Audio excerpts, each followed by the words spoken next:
ജൻസി കാലത്തെ കലോത്സവത്തിലും മാറ്റമില്ലാത്ത ചിലതുണ്ട്. അതിലൊന്നാണ് പ്രസംഗ മത്സരം. ജൻസി കാലത്ത് പ്രസംഗത്തിൽ മാറ്റം പ്രതീക്ഷിച്ചവർക്ക് ഇത്തവണയും നിരാശയാണ് ഫലം. മാന്യ സദസ്സിന് വന്ദനം. ഇന്ന് ഞാൻ പ്രസംഗിക്കുന്ന വിഷയം പ്രസംഗത്തിൽ മാറ്റം അനിവാര്യമാണോ എന്നതാണ്. അഭിവന്ദ്യ സദസ്സിന് നമസ്കാരം. എനിക്കിന്നിവിടെ സംസാരിക്കുവാൻ കിട്ടിയിട്ടുള്ള വിഷയം കേരള സംസ്കാരത്തിൽ കലകളുടെ പങ്ക് എന്നതാണ്. ഇത്രയും പറഞ്ഞുകൊണ്ട് ഞാൻ എന്റെ വാക്കുകൾ ഉപസംഹരിക്കുന്നു. നന്ദി, നമസ്കാരം. വിഷയത്തിൽ പുതുമയില്ല, ചില കണക്കുകളുണ്ട്.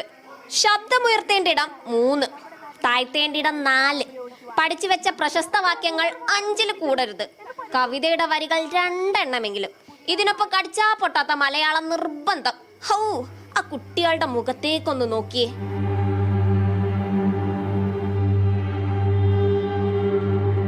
അവസാനം ഇത് എന്തുട്ട് ഗടിയെ ഈ പിള്ളേര് പറഞ്ഞു കൂട്ടുന്നതെന്ന് തൃശ്ശൂർക്കാരുടെ ആത്മകഥം. കുട്ടികൾ മാറ്റം ആഗ്രഹിക്കാഞ്ഞിട്ടല്ല, പഠിപ്പിച്ചു വിടുന്നതാണ്. ആര്? സാറന്മാര്. കുട്ടികൾക്ക് പുതിയ രീതിയിലും പുതിയ ശൈലിയിലൊക്കെ പറയണം എന്നുണ്ട്. അപ്പം നമുക്ക് നമ്മുടേതായ രീതിയിൽ വിഷയം അവതരിപ്പിക്കണം. നമുക്കൊരു സ്റ്റൈലുണ്ട്. അപ്പോൾ അത് ജഡ്ജസ് ആക്സെപ്റ്റ് ചെയ്യുമോ എന്നുള്ളൊരു പേടി നമുക്കുണ്ട്. അപ്പോൾ അവരത് ആക്സെപ്റ്റ് ചെയ്യും. നമുക്ക് കൃത്യമായിട്ട് മാർക്കൊക്കെ കിട്ടും എന്നൊരു കോൺഫിഡൻസ് വന്നാൽ ഞങ്ങൾ ജെൻസി എന്തായാലും ആ പുതിയ ശൈലിയിൽ പ്രസംഗത്തിൻ്റെ ആ വാർപ്പ് മാതൃക ഉടക്കുന്ന ഞങ്ങൾക്ക് കോൺഫിഡൻസ് ഉണ്ട്. കാഴ്ചക്കാർക്ക് മാത്രമല്ല, എന്താണ് പ്രസംഗിച്ച് കൂട്ടുന്നതെന്ന് മത്സരാർത്ഥികൾക്കും കൺഫ്യൂഷൻ ഉണ്ട് കേട്ടോ.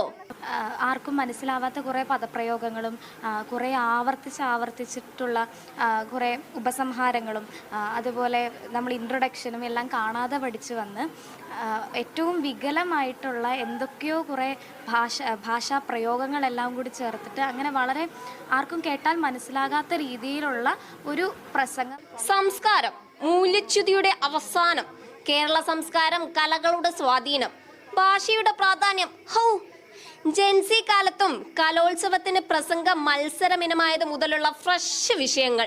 ടോപ്പിക് തന്നെ നമുക്ക് ചോദിച്ചത് ഒരു മലയാള ഭാഷയെക്കുറിച്ചും മാതൃഭാഷ. ഇപ്പോൾ ഈ കാലഘട്ടത്തിൽ നമ്മൾ കുറേ രാഷ്ട്രീയപരമായിട്ടൊക്കെ സംസാരിക്കുന്ന പുതിയ വിഷയങ്ങളിലേക്കും കൂടി ശ്രദ്ധ കേന്ദ്രീകരിക്കേണ്ടതുണ്ടെന്ന് തോന്നാറ്. ഇപ്പോൾ ജെൻസി രാഷ്ട്രീയത്തെക്കുറിച്ചും ജെൻസിയുടെ സാമൂഹിക ഇടപെടലിനെ കുറിച്ചൊക്കെ ആയിരിക്കും കുറച്ചുകൂടി ക്രിറ്റിക്കലായിട്ട് ചിന്തിക്കാൻ പറ്റിയ വിഷയങ്ങൾക്കാണ് കൂടുതൽ പ്രാധാന്യം കൊടുക്കേണ്ടതെന്ന്. തീരുമാനം എടുക്കേണ്ടവരുടെ ശ്രദ്ധയ്ക്കാണ്. ഈ വിഷയങ്ങൾ വിട്ടുപിടിക്കേണ്ട ടൈം അതിക്രമിച്ചതായും കുട്ടിയോള് പറയുന്നുണ്ട് കേട്ടോ. ക്യാമറ പേഴ്സൺ സഞ്ജു പൊറ്റമ്മൽ പ്രതിപാദിച്ചതുപോലെ മലയാള പ്രസംഗത്തിൽ ഒരു അഴിച്ചുപണി അത്യാവശ്യമാണെന്ന് ഊന്നി പറഞ്ഞുകൊണ്ട് ഞാൻ എന്റെ വാക്കുകൾ ഉപസംഹരിക്കട്ടെ. സനിത ശോഭാചന്ദ്രൻ, മീഡിയ 1, കലോത്സവ നഗരി.